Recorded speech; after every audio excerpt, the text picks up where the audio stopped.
guys look like you're so far away you may be in Delaware. Great to see you all. Thanks for so many of you being here.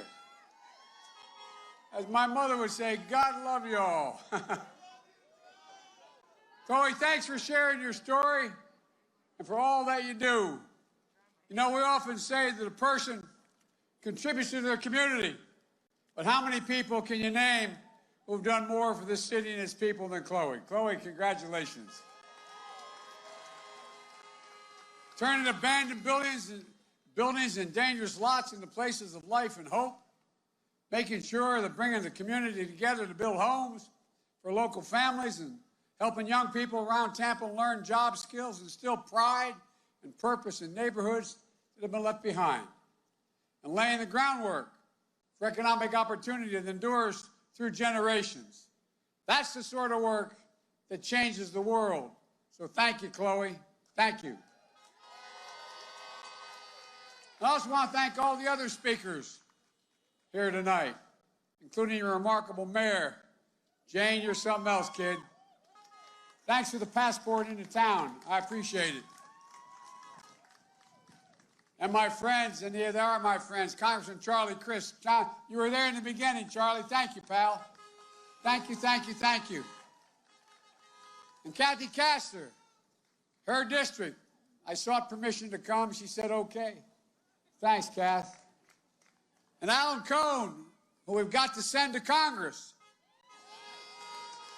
And I just spent some time with one of my best buddies, the guy I served with for a long time in the United States Senate, Bill Nelson.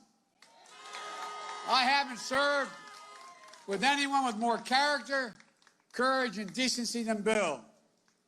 And his daughter Nan and his son Billy, as well as Amazing Grace, was with him.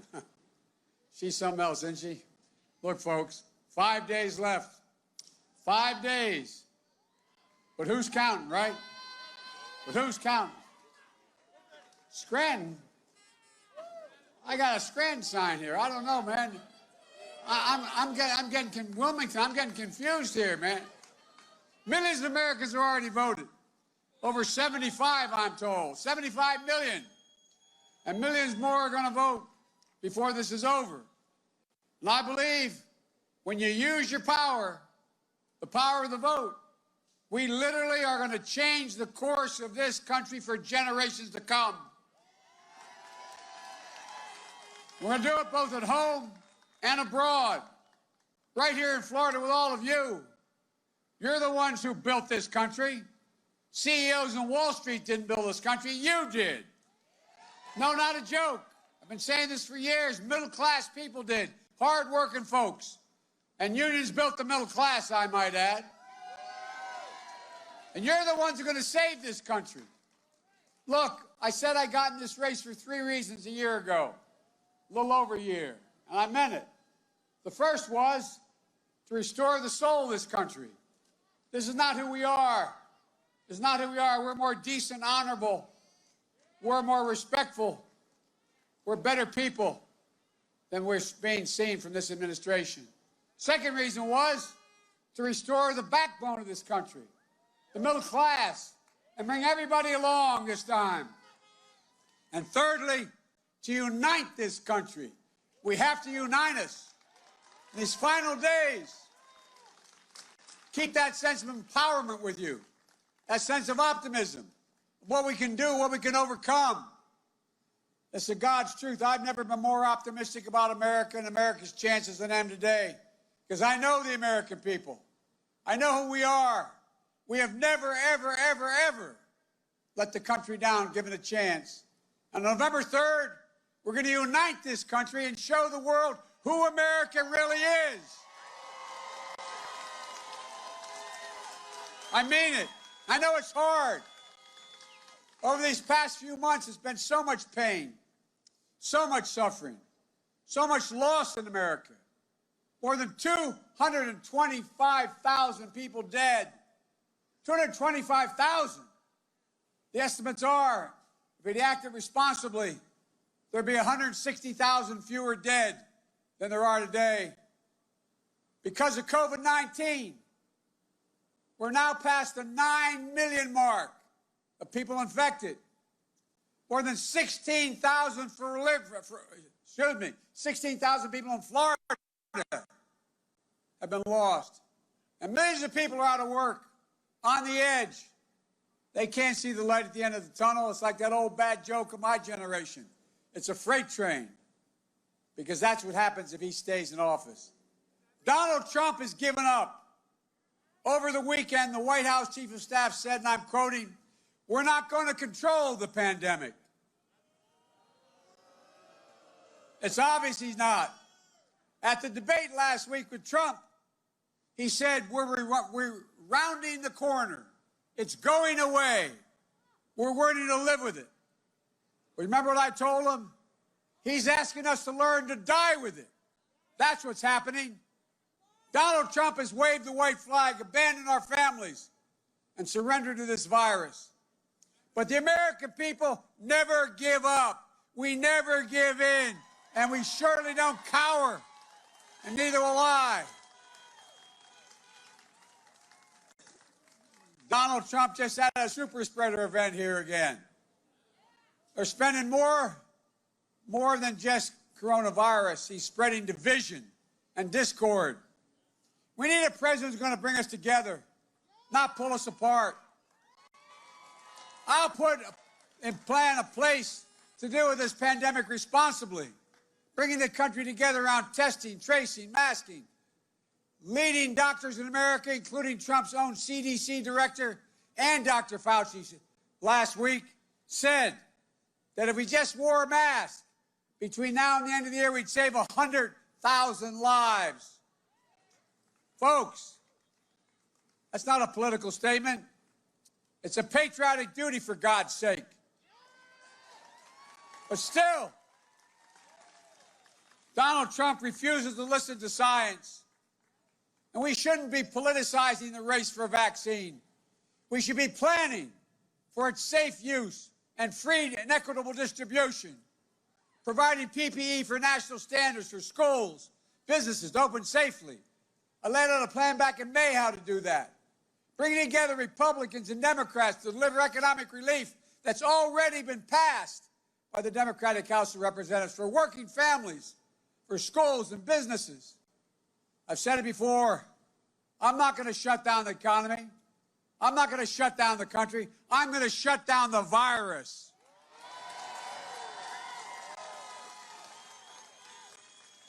You know, Donald Trump inherited a strong economy from Barack and me, just like he inherited everything in his life. Oh, it's a fact. He squandered that economy like he squandered everything else. But folks, I promise you, I guarantee you, we can build back and build back better with an economy that rewards work, not wealth. And we can do it without raising taxes a single solitary penny on working class or middle class families. I guarantee you, my word is abide, no one making less than $400,000 will pay a single penny more in taxes. Not a penny. But I tell you what I'm going to do, and I make no apologies for it. I'm going to ask the wealthiest Americans and the biggest corporations of the Fortune 500 companies, 91, making a collective billions of dollars, didn't pay a single solitary penny in federal tax. But I'm going to make sure they pay their fair share. Why should a firefighter, an educator, a nurse pay a higher rate than the super wealthy or corporate America? Because you do. You do.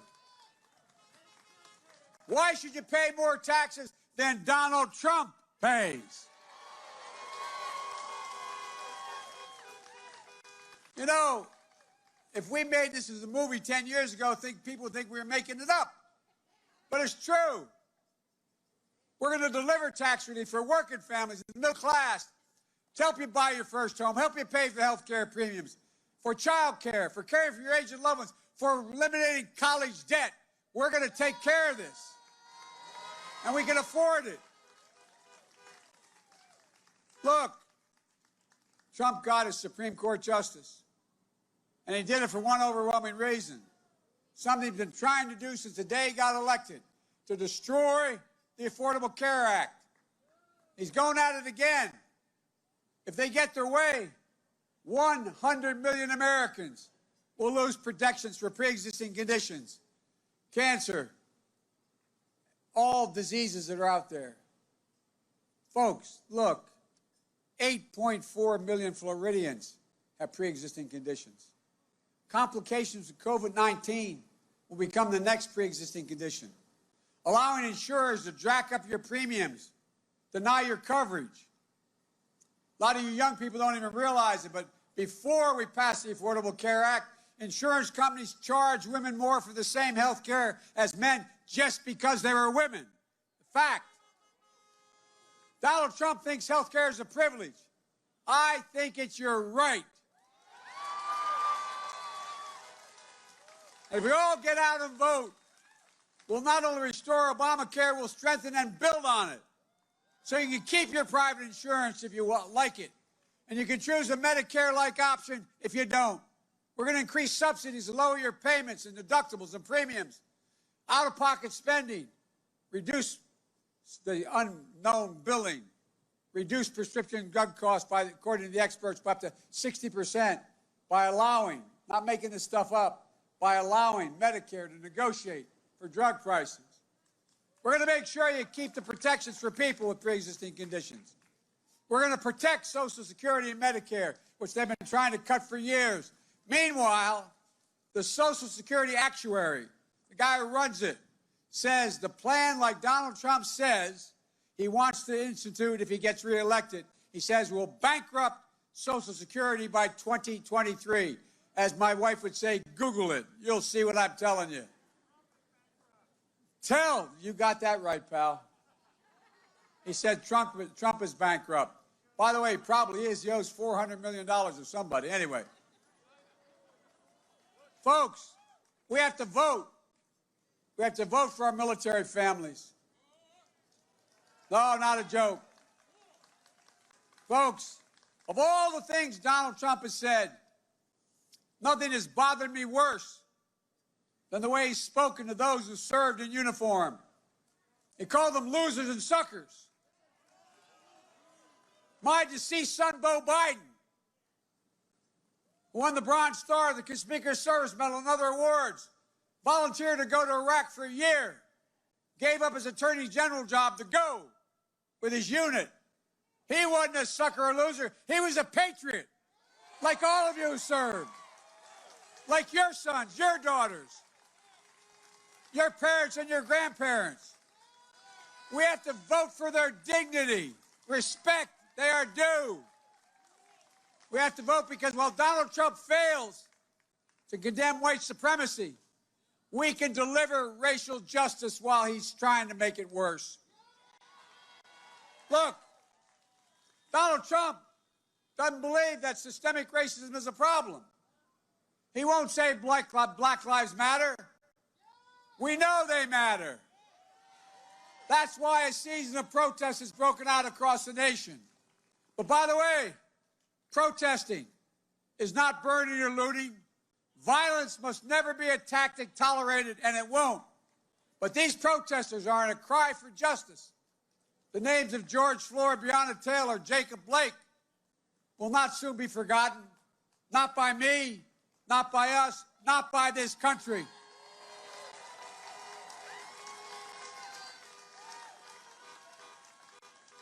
When I met with the family, his little daughter said, looked at me, she's only about 7 years old, and I knelt down to talk to her and the family. She looked at me, she said, Mr. Vice President, my daddy is changing the world.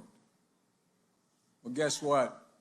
The inspiration coming from her daddy and what happened, this new wave of justice in America, but true justice is also more than just dealing with abuse. It's about economic justice. It's about schools, housing, access to capital, good-paying jobs, a minimum wage of a minimum of $15 an hour, financial stability, giving families of color a real shot to own their own homes, start a small business, send a child to college debt-free, so we can build wealth and pass on opportunities through generations like we did, like so many middle-class families have in the past. But we have to vote to ensure the full promise of this country. We have to vote to meet the challenge of climate crisis. Because you know in Florida, it is a crisis. We've all seen the impact more than most. Devastating hurricanes that lay waste to whole communities. Economic toll is astounding, and it grows every year. But the human toll is worse. Lost lives, lost homes, small businesses shattered. First responders put at risk. From the West Coast burning, the middle part of the country flooding. Donald Trump, when he thinks climate change, he says hoax. Well, guess what? Speaking of hoaxes, remember what he said about these increasing violent hurricanes and the frequency? He actually said maybe we should detonate a nuclear bomb over the Atlantic. By the way, the same stable genius who said the biggest problem we had in the Revolutionary War is we didn't have enough airports. Whoa. Yo, man, I tell you what. Look, his answers to families in Puerto Rico struggling through Hurricane Maria was what did he do? Toss rolls of paper towels at them. He doesn't have any real answers. We know we can do something about it. While combating climate change means jobs, we can unleash American ingenuity in manufacturing and build a stronger, more climate-resistant nation, creating millions of new high-paying jobs. We can change the path we're on. We've got to act now. Time is running out. This country can't afford 4 more years of Trump, who thinks he's only responsible for the people who voted for him. I don't see the presidency that way. I see the as an American. I'll run as a proud Democrat. But guess what? It's starting to rain. I'm going to shorten this for you all. I don't see America that way. In 2008 and 2012, you placed your trust in Barack and me. Well, guess what? Each day we were in office, we worked for you, the entire country. It was never about red states or blue states, always about the United States of America. I was reminded of that last month when I visited Gettysburg. Folks, you know what? When I went to Gettysburg to make that speech, Abraham Lincoln said, a house divided cannot stand. Well, a nation divided cannot stand. I was reminded of that earlier this week. Ladies and gentlemen, you got to go to iwillvote.com/FLA. Become FL. Return your ballot today. I never forgot what President Kennedy said about going to the moon. He said, we're going, you know why? Because we refuse to postpone. Let's not postpone and get out of the rain. God bless you all. Thank you. Got to make